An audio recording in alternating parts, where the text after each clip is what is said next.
четеш Библия, а аз Коран, но и двамата вървим към добър свят. Ти палиш свещ, аз казвам амин. Ала Бог ни гледа като един. По чаршията музика гърми, деца играят до късни зори. Различни думи, една душа, България ни събра. Пред блока старец тихо седи, спомня си младите хубави дни. Казва, на времето имаше мир, хората бяха с по-чисти души. Ей, братко, дай ръка, под едно небе сме сега. От Родопа до София град, всеки човек е нечий брат. Ей, България, земя добра, събрала хора под едно знаме сега. Нека песни дехтят до зори, любовта света ще спаси.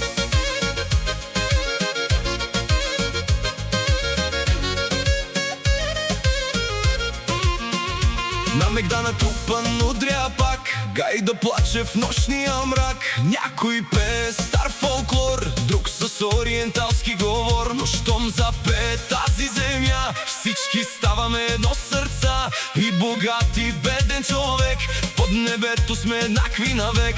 По кафенета до късна нощ, хора говорят за хляб и живот. Един е турчин, друг е българин, трети ром, но всички сме хора преди всичко, нали?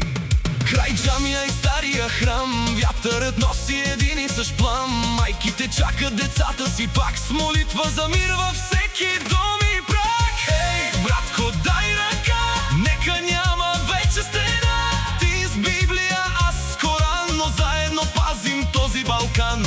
Ей, България, земя добра, в теб топти жива душа. Различни песни, една съдба, под едно красиво небе сме сега.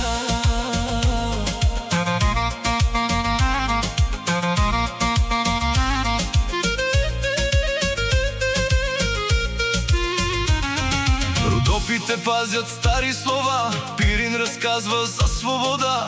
Дунавът носи надежда и мир, Черно море ни събира пак в един ритъм жив. Нека децата ни помнят това, че омразата носи само тъга. А който обича с чисто сърце, оставя след себе си светло небе.